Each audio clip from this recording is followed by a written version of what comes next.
yung ating good news na sineselebrate tuwing Easter Sunday bilang mga Kristiyano, yun nga yung ating kumbaga ay pinahawakang faith na kapag nanampalataya tayo kay Jesus Christ, ay may resurrection. Hindi nananatiling patay ang ating pananampalataya dahil nga sa patunay na pinamala sa atin ng Panginoong Hesus. Pero, ang titingnan natin ng konti, bakit nga ba pinatay si Jesus? Siguro, natanong na ba sa inyo? Bakit nga ba pinatay si Jesus? So, usually, ang sagot natin nga, bukod sa siya ay kasama sa prophecy, kasama sa plano ng Diyos sa sanlibutan. Pero kung titingnan natin yung reality side nung bakit nga ba siya pinatay? Ba't ba pinatay si Jesus nung time na yon? Kahit pa si Jesus ay dumating sa sanlibutan na may dalang pag-ibig, kapayapaan at habag, ay pinako pa rin siya sa krus. Nang mismo, sino nagpapako sa kanya? Nang mismong nag-aangking tapat sa Diyos. So, sino ba yung mga yun? Yung mga Pariseo, mga Saduceo. Nagkiklaim sila na lahat ng ginagawa ngayon ay katapatan nila sa Diyos. So, bakit nga ba? So, masakit po yung sagot, yung related na sagot doon eh. Kasi, pinapako sa krus si Jesus Christ dahil yung pag-ibig na kanyang daladala ay nakakabahala para sa mga makakapangyarihang pinipiling manatili sa kasinungalingan at katawalaan. So, ibig sabihin lang yun, yung atmosphere ng time na dumating si Jesus, may halong siyempre alam naman natin mga history po natin, may halong panunupil nung panahon na yon. Kaya, yung pagdating ni Jesus Christ, ng Panginoong Hesus sa sanlibutan, maraming mga expectation, mga disappointments ng ang mga tao nung dumating si Jesus. Okay? So, yun yung una natin point. Si Jesus ay tinanggihan. So, tinanggihan meaning dinala siya sa punto na siya ay pinako sa krus. Sabihin nun. Basahin ko po yung verse na dito. John 18:36, sabi dito. Sumagot si Jesus, ang kaharian ko ay hindi sa sanlibutan ito. Kung ang kaharian ko ay sa sanlibutan ito, paglalaban ako ng aking mga tagasunod upang hindi ako maibigay sa mga Hudyo. Ngunit ang kaharian ko ay hindi mula rito. So, in other words, ang Panginoong Hesus, ang expectation ng mga tao sa Kanya, siya yung magiging leader nila sa pagsupil sa imperyo na sumasakop sa kanila. So siya magiging leader na kumagay ala Andres Bonifacio o si Rizal noong time na yun. Pero dahil doon, na-disappoint yung mga tao. Kasama nga doon kasama nga doon si Judas. Si Judas kasi yung isa na umaasa na si Jesus Christ yung magli-leader sa kanila kasi si Judas yung umaasa na ayaw na nilang sila yung nasasakop o nasa ilalim ng imperyo ng Roma. So parang gano'n, yun yung background nun. Kasama siyempre yung mga Pariseo at Saduceo. Mga Pariseo at mga tagasunod ng batas ay naghahanap ng isang Mesyas na magdadala sa kanila sa tagumpay, sa digmaan, hindi sa pag-ibig sa mga kaaway. So, di ba? Sila, galit na galit sila, gusto nila labanan yung imperyo, tapos sasabihin lang ni Jesus, mahalin niyo ang inyong enemies. Di ba? Nakakadisappoint. Teka, galaban nga tayo, ba't mamahalin namin? Yun yung sama-sama nila, di ba? So, yun yung usually. Kaya, yun yung unang disappointment ng mga tao. Gusto nilang gawing dakilang muli ang kanilang race, ang mga Hudyo. Kaya hindi po bago yung yung Make America Great Again. Kasi panahon pa lang ni Jesus, yun yung gusto nila. Pero yung mga nagbigay na nga ng example ng Diyos, hindi yan ang aking pakay sa inyo. Kundi, dumating si Jesus upang baguhin hindi ang gobyerno, kundi ang puso ng mga tao ng time na yun. So again, yung point number 1, si Jesus ay tinanggihan, pinapako siya sa cross dahil siya ay hindi political. Dahil hindi political na Messiah. Kasi ang Messiah ay, ibig sabihin nun, ay tagapagligtas. Okay?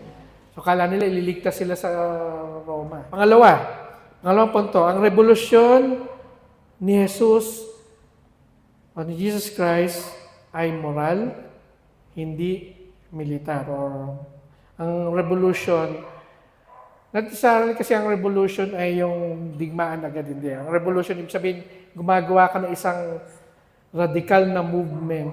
Halimbawa, tayo mga Kristiyano, ang revolution natin, ang radical na movement natin ay ibigin ang ating kapwa kahit sino pa man sila. Parang ganon. So, yun. So,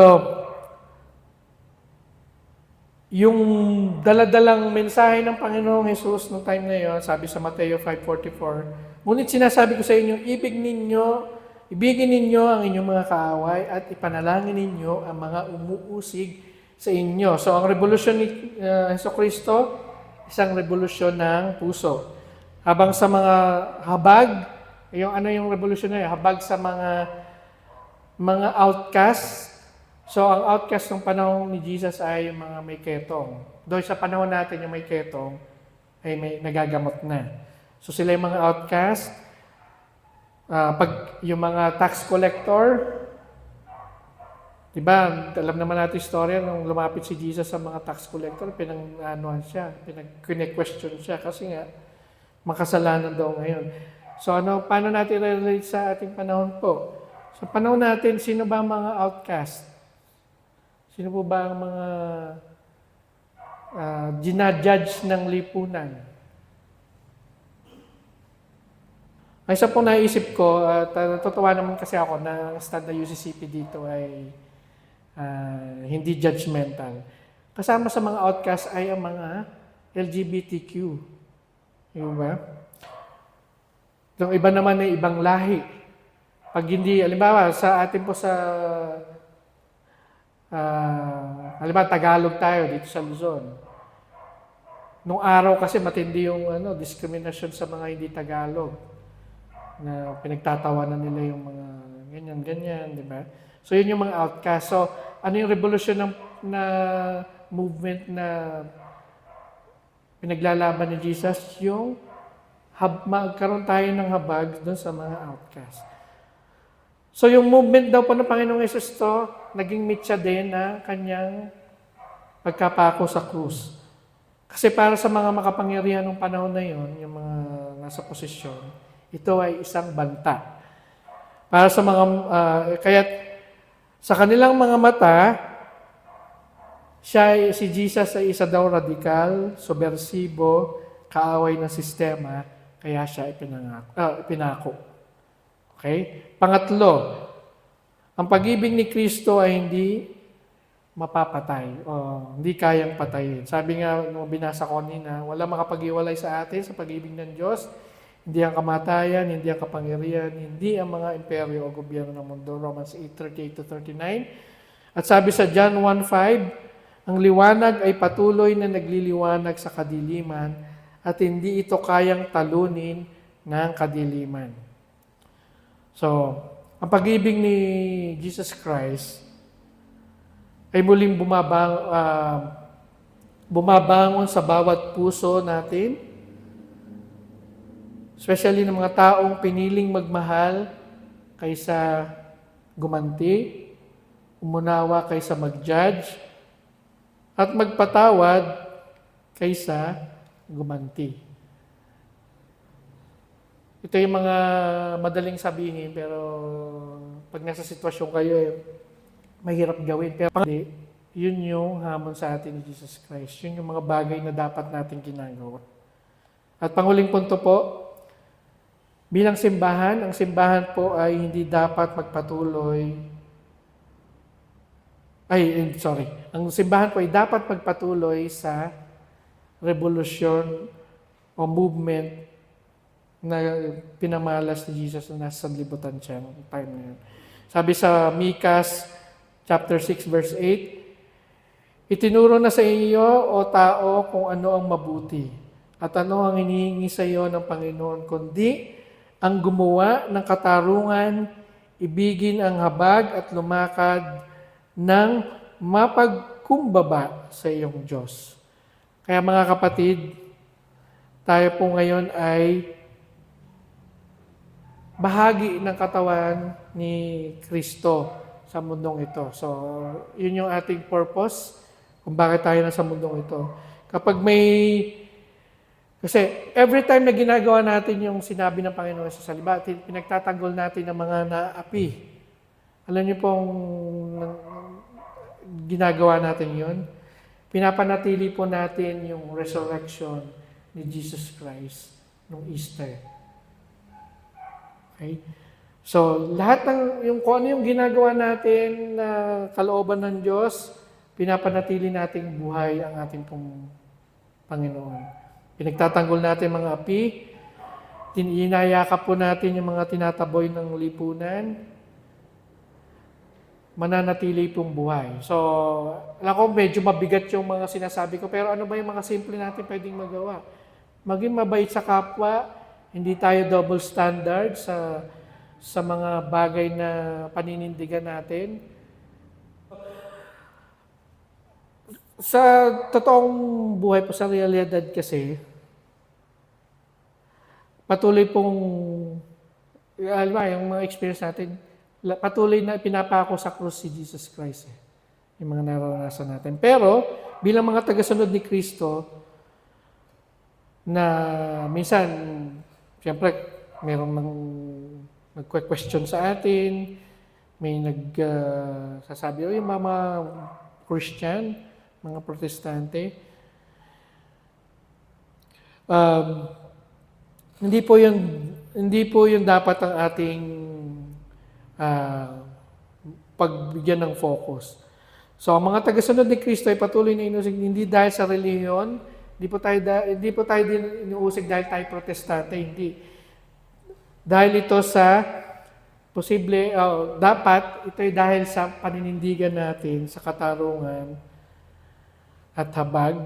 Kaya tandaan po natin, hindi kailanman matatalo ang pag-ibig. Okay? Hindi ito kayang patahimikin ng pangharas, mga ganyan. Hindi ito kayang bilhin ng pera.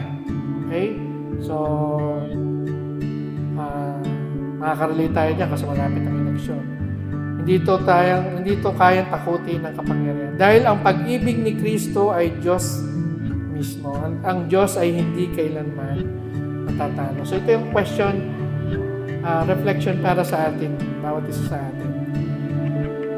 Number 1, nabubuhay ba tayo sa pag-ibig ni Kristo? Pangalawa, isa ba ako sa mga muling nagpapako sa Kanya sa tuwing pinipili natin na tayo magalit, mag-discriminate, o kumampi sa obviously ay hindi gumagawa ng kalooban ng Diyos? O kaya, ako ba ay bahagi ng Kanyang muling pagkabuhay sa mundo ay isang saksi ng liwanag sa gitna ng dilim? So, isa pong pwede natin reflection dito ay manindigan tayo para sa pag-ibig, paglaban natin ang habag, sumama tayo sa revolusyon ni Kristo, yung movement ni Kristo, ang revolusyon ng pag-ibig. So, hindi natin kailangan